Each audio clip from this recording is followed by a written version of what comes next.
Leitura do livro Principais Julgados do STF e do STJ, comentados, do professor Márcio André Lopes Cavalcante. Competências legislativas. 3.5. Não se exige que Estados-membros e municípios se vinculem a autorizações e decisões de órgãos federais para tomar atitudes contra a pandemia. Lei nº 13.979, de 2020. No início de fevereiro de 2020, foi editada a Lei Federal 13.979, de 2020, prevendo medidas para o enfrentamento do coronavírus. Naquela época, os problemas causados pelo vírus já ocorriam em outros lugares do mundo, mas a doença ainda não havia chegado ao Brasil. Medidas de combate ao coronavírus.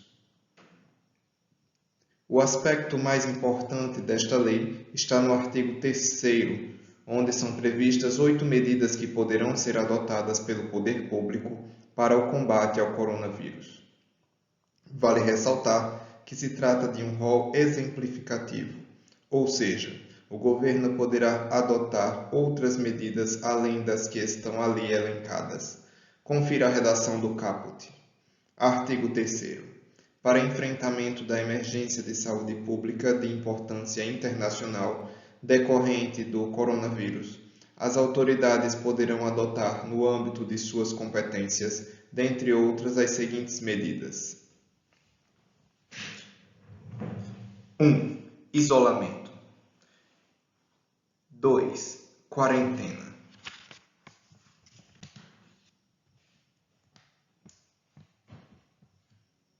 3. Exames, testes, coletas, vacinação e tratamentos obrigatórios. 4. Estudo ou investigação epidemiológica. 5. Exumação, necropsia, cremação e manejo de cadáver. 6. Restrição à liberdade de locomoção. 7. Requisição de bens e serviços. 8. Importação e distribuição de medicamentos sem registro na Anvisa. Medidas determinadas pelos prefeitos e governadores. Em março de 2020, os primeiros casos começaram a acontecer no Brasil, e com o objetivo de tentar conter o avanço do coronavírus em nosso país, alguns prefeitos e governadores editaram decretos restringindo a entrada e saída de pessoas nos seus territórios. Foi o caso, por exemplo, do Decreto nº 46.980, de 2020, do Governo do Estado do Rio de Janeiro. Veja o que disse o artigo 4º, inciso 9 e 10 deste decreto. Artigo 4º. De forma excepcional, com o único objetivo de resguardar o interesse da coletividade na prevenção do contágio e no combate da propagação do coronavírus, diante de mortes já confirmadas e o aumento de pessoas contaminadas, determino a suspensão pelo prazo de 15 dias das seguintes atividades. Inciso 9. A partir das 0 horas do dia 21 de março de 2020, a circulação de transporte interestadual de passageiros com origem nos seguintes estados: São Paulo, Minas Gerais, Espírito Santo, Bahia, Distrito Federal e demais estados em que a circulação do vírus for confirmada ou situação de emergência decretada. Compete à Agência Nacional de Transportes Terrestres, ANTT, ratificar esta determinação até o início da vigência do presente dispositivo. Inciso 10. A partir da 0 hora do dia 21 de março de 2020, a operação aeroviária de passageiros internacionais ou nacionais com origem nos estados de São Paulo, Minas Gerais, Espírito Santo, Bahia, Distrito Federal e demais estados em que a circulação do vírus for confirmada ou situação de emergência decretada. A presente medida não recai sobre as operações de carga aérea. Compete à Agência Nacional de Aviação Civil, ANAC, ratificar esta determinação até o início da vigência do presente dispositivo. O Estado do Rio de Janeiro deverá ser comunicado com antecedência nos casos de passageiros repatriados para adoção de medidas de isolamento e acompanhamento pela Secretaria de Estado de Saúde. Reação do Governo Federal por meio da Medida Provisória 926 de 2020. O Governo Federal, contudo, entendeu que tais medidas não poderiam ser adotadas pelos prefeitos e governadores e, por meio da Medida Provisória 926 de 2020, alterou Lei 13.979 de 2020, para deixar expresso que somente por ato do Poder Executivo Federal seria possível a restrição da locomoção interestadual e intermunicipal. A medida provisória também acrescentou o parágrafo 8º, 9º, 10º e 11º ao artigo 1º da Lei 13.979 de 2020. Das ADIs 6.341 e 6.343. Foram propostas duas ações diretas de inconstitucionalidade contra a medida provisória. A ADI 6.341, ajuizada pelo Partido Democrático Trabalhista, PDT, e a ADI 6.343, intentada pelo Partido Rede Sustentabilidade. As duas ações impugnaram pontos diferentes da medida provisória e foram julgadas em vias diferentes pelo STF. A ADI 6.341 foi julgada no dia 15 de abril de 2020, tendo o STF concluído o seguinte: a Lei nº 13.979 de 2020 prevê medidas que poderão ser adotadas pelo Brasil para enfrentamento da emergência de saúde pública de importância internacional decorrente do coronavírus. A medida provisória alterou o caput e o inciso 6º do artigo 3º da Lei 13.979 de 2020 e acrescentou os parágrafos de 8 a 11 no artigo 3º da mesma lei. Foi ajuizada a ADI contra esta MP. O STF, ao apreciar a medida cautelar, decidiu confirmar a medida cauteladora concedida monocraticamente pelo relator para tornar explícita no campo pedagógico e na dicção do Supremo a competência concorrente. Em outras palavras, as providências adotadas pelo governo federal não afastam atos a serem praticados por Estado, Distrito Federal e município, considerada a competência concorrente na forma do artigo 23, inciso 2 da Lei Maior.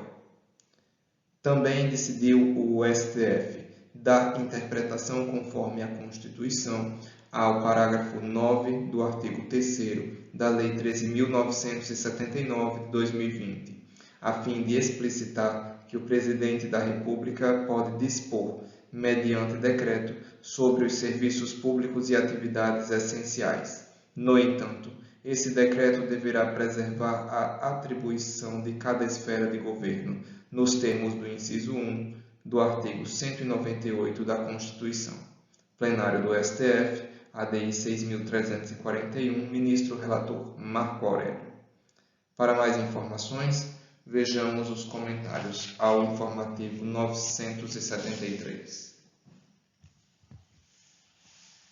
Já na ADI 6.343, o STF concedeu parcialmente medida cautelar para suspender parcialmente, sem redução de texto, o disposto no artigo 3º, inciso 6, a linha B, e parágrafos 6º e 7º, inciso 2, da Lei 13.979 de 2020, a fim de excluir estados e municípios da necessidade de autorização ou de observância ao ente federal. E B. Conferir interpretação conforme aos referidos dispositivos, no sentido de que as medidas neles previstas devem ser precedidas de recomendação técnica e fundamentada, devendo ainda ser resguardada a locomoção dos produtos e serviços essenciais definidos por decreto da respectiva autoridade federativa, sempre respeitadas as definições no âmbito da competência constitucional de cada ente federativo. plenário do STF, ADI 6.343, ministro relator Marco Aurélio. Neste sentido, quem pode adotar cada uma das medidas? A definição das medidas que podem ser adotadas ficaram da seguinte forma organizadas.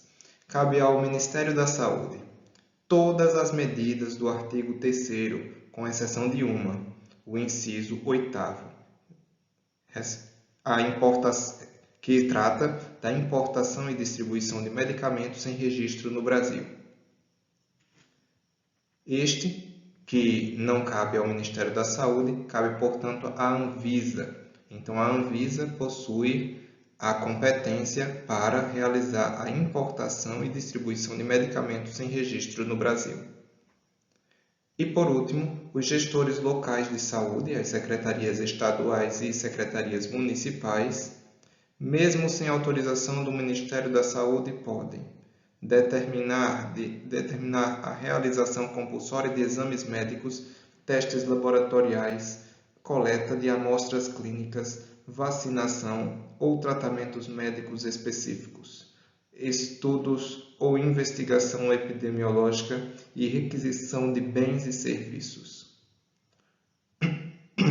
Podem ainda, somente se houver autorização do Ministério da Saúde, determinar o isolamento, a quarentena, a exumação, a necropsia, a cremação e o manejo de cadáver, restrição à circulação em rodovias, portos e aeroportos. O que o STF disse?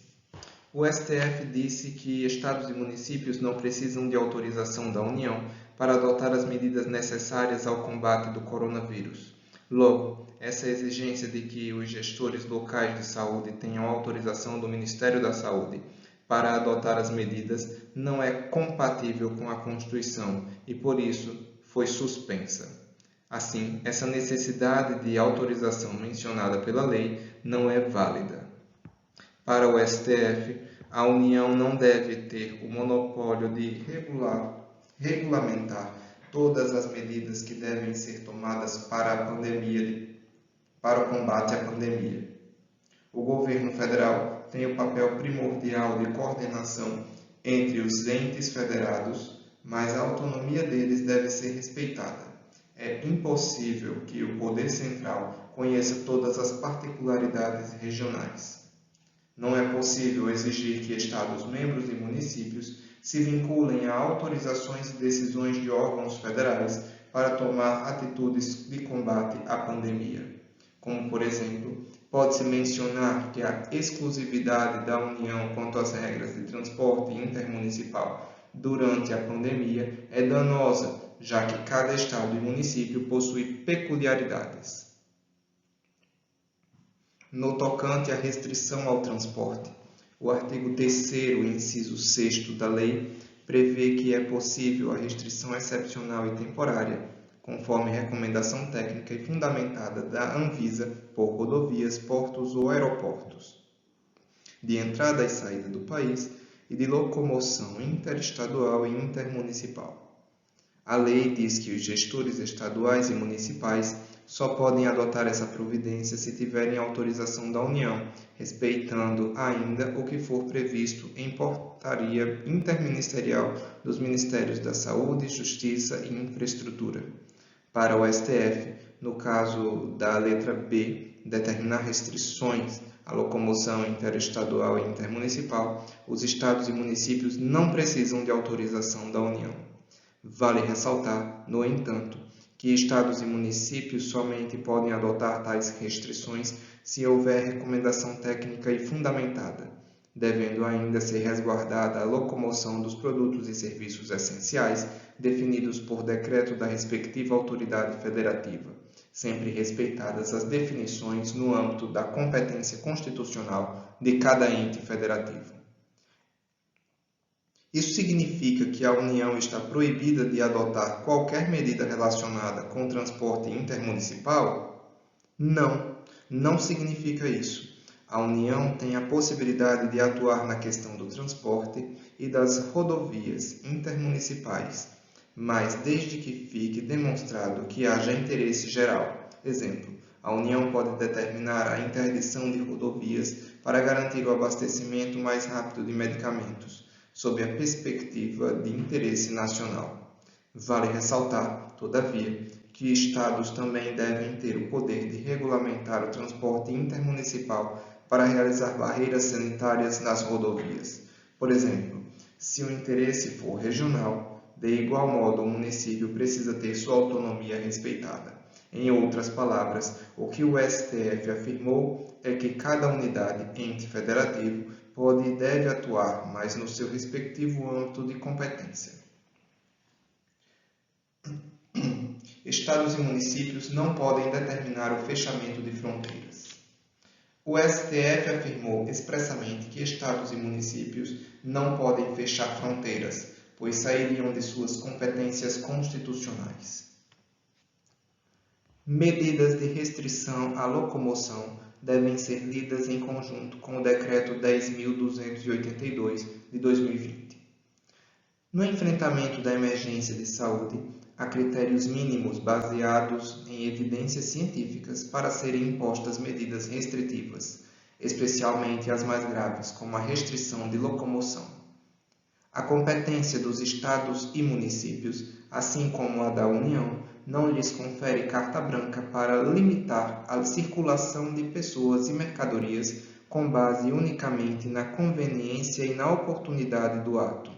A emergência internacional não implica, nem muito menos, autoriza a outorga de discricionariedade sem controle ou sem contrapesos típicos do Estado Democrático de Direito. Assim, o inciso 6 do artigo 3º da lei precisa ser lido em conjunto com o Decreto 10.282 de 2020, que regulamenta a Lei 13.979 de 2020, para definir os serviços públicos e as atividades essenciais. As medidas de restrição devem ser precedidas de recomendação técnica e fundamentada do respectivo órgão de vigilância sanitária ou equivalente. É necessário também resguardar a locomoção dos produtos e serviços essenciais definidos pelos entes federados no âmbito do exercício das correspondentes competências constitucionais.